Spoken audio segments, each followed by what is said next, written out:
ജീവിതത്തിൽ നമ്മൾ ജീവിക്കാൻ പഠിക്കുന്നത് ദുഃഖങ്ങളിൽ നിന്നാണ്. നമുക്ക് ദുഃഖവും സങ്കടവും വിഷമവും ഉണ്ടാകുമ്പോഴാണ് നമ്മൾ ജീവിതം എന്താണെന്ന് പഠിക്കുന്നത്. നമ്മുടെ ജീവിതത്തിൽ നമ്മുടെ കൂടെ ഉണ്ടാകുന്ന എപ്പോഴും ദുഃഖം മാത്രമാണ് കേട്ടോ. സന്തോഷം എന്ന് പറയുന്നത് വിരുന്നുകാരെ പോലെ എപ്പോഴെങ്കിലും വരും പോവും. ഒരിക്കലും നമ്മുടെ ഒപ്പം നിൽക്കുന്ന ഒന്നല്ല സന്തോഷം. പക്ഷേ മനുഷ്യൻ്റെ ജീവിതത്തിൽ ദുഃഖം എന്ന് പറയുന്നത് അത് നമ്മളുടെ കൂടപ്പറപ്പായിട്ടുള്ള സംഭവമാണ്.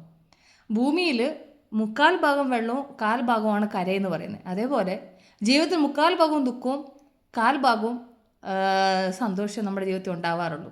അതുകൊണ്ട് ജീവിതത്തിൽ ഓരോ ദുഃഖങ്ങളും പ്രയാസങ്ങളൊക്കെ വരുമ്പം അയ്യോ എന്താ എൻ്റെ ജീവിതത്തിൽ ഇങ്ങനെ എന്ന് വിചാരിച്ച് നമ്മൾ സങ്കടപ്പെട്ടിരുന്നാൽ നമുക്ക് അങ്ങനെ സങ്കടപ്പെട്ടിരിക്കാനേ പറ്റത്തുള്ളൂ.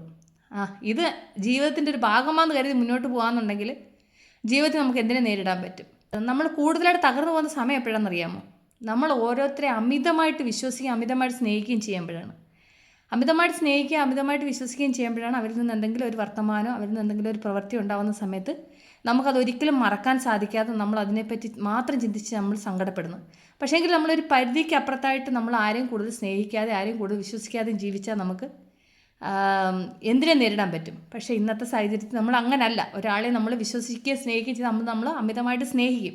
അത് ആരുടെ കുറ്റമല്ല. പക്ഷേങ്കിൽ അത് നമ്മൾ സ്വയം മനസ്സിലാക്കി നമ്മൾ അതിനെ കുറച്ചുകൊണ്ട് വരിക എന്നുള്ളത് മാത്രമേ നമുക്ക് ചെയ്യാൻ സാധിക്കത്തുള്ളൂ. ശരിയല്ല ഞാൻ പറഞ്ഞത്?